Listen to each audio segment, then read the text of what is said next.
Welcome to Carlton Town TV, and I'm with a mystery new signing. Nat, welcome to Carlton Town. First impressions? Yeah, well, I've seen Carlton since I was probably 17, 18, because I've always played locally, so I know quite a lot about the club. I think I even came down and played a couple of games for Les and Clarky when they was here. Yeah. Probably 10 years ago. But yeah, it's not looking too bad. The pitch is obviously it needs a bit of work, but I think it's probably a lot better than I've seen it over the last few years. So yeah, it's good. I'll be honest, mate. I'm not going to mow it myself. I'll have a word with Jamie.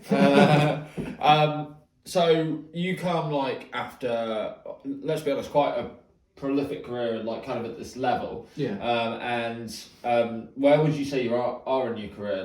People have peaks and troughs in that, and where do you find yourself now? Yeah, it's a difficult one because obviously the last few years, we've obviously with COVID and everything that's going on, it's been a bit difficult. But the last obviously completed seasons, I was probably playing best football I've ever played. So hopefully, when we can get a full pre-season and everything's back up to normal, hopefully I can just continue from where I was, when everything was normal. But yeah, I'm 30, so I'm not too old just yet. So well, it's also not quite retiring age.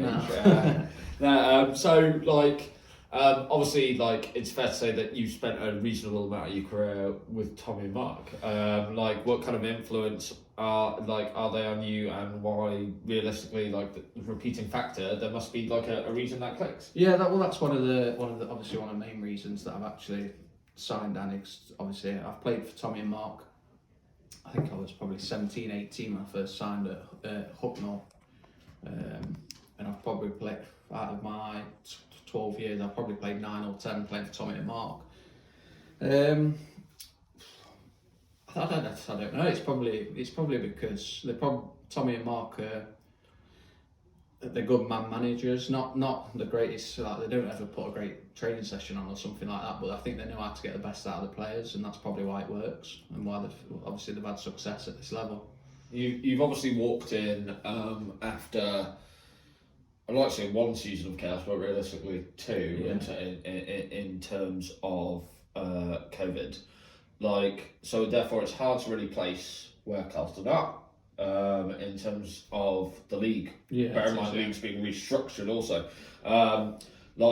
Where do you see Carlton at the minute, as a club? So obviously, because I speak to Tommy and Mark obviously out of football as well, so I always keep an eye on results, and I obviously saw that the season before last they're obviously doing really well, and and even last season I know they struggled with quite a lot of injuries last season. So, but I know quite a few of the lads, and I know we've got a good side for for this league.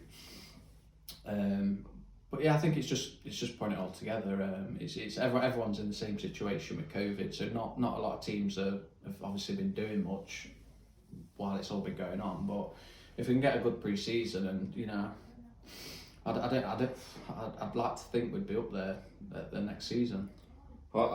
If you have given any other answer than optimism, probably a terrible beginning to your career at Carlton.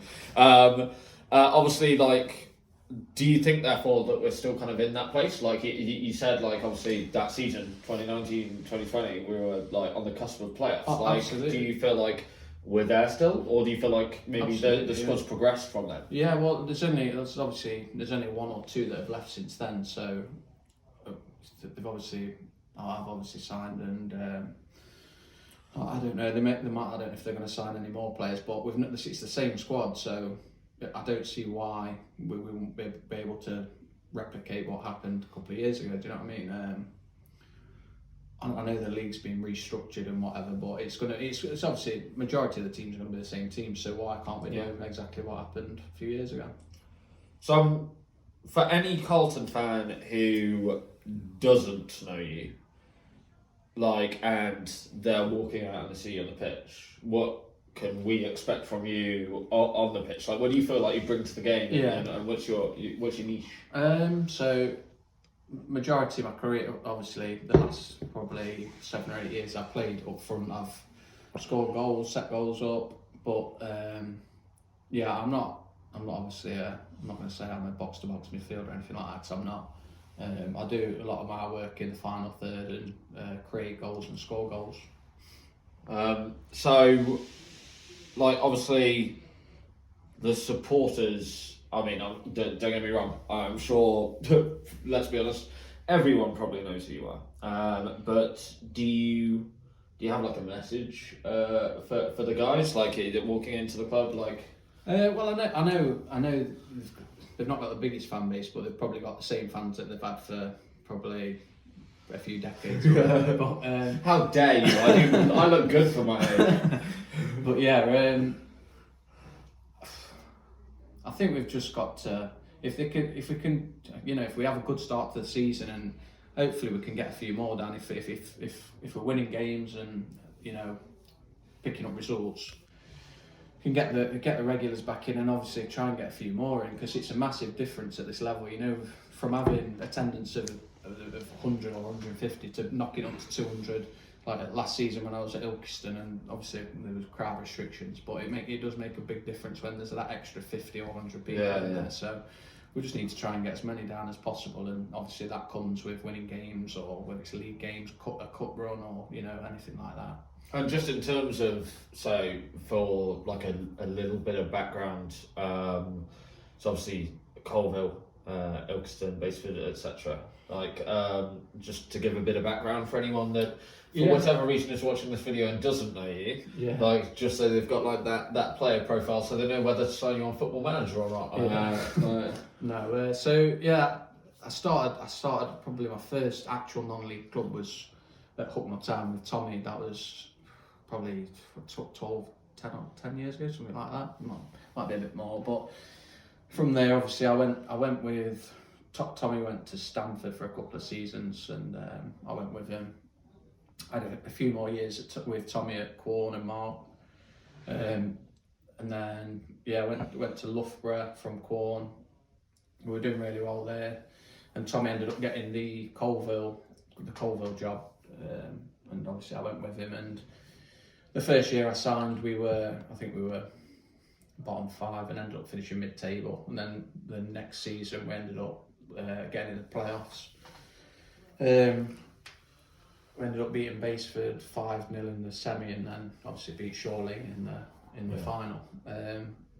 So we got promoted. We had a few more years in the sort of that Evo Stick Prem.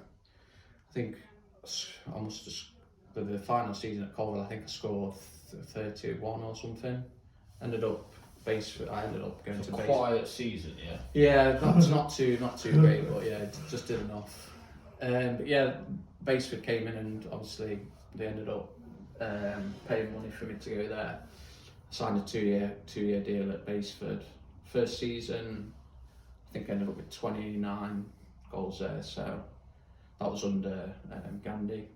And then the next season was when Steve Chow came in, and the season got wiped halfway through. So I think it's fair enough to say, like, in terms of like you say, you moved to Baseford under money. At this level, that's quite rare, and like pressure to an extent. You must have felt that, right? Yeah, because obviously there's not many players that are brought at this level, like you say. So obviously there is a bit of expectation and weight on your shoulders to obviously perform. But I think, especially coming into a new team, a new setting, obviously with players that you've never even played with, so it is a bit more difficult as well, because you've just got to get through pre-season, learn how players like to play. But yeah, to be fair, I thought I did all right first season. I think I was one of the top scorers in the league. I think I got in team of the season. But yeah, then new manager came in, and I don't know, things changed, and obviously ended up going to Ilkeston.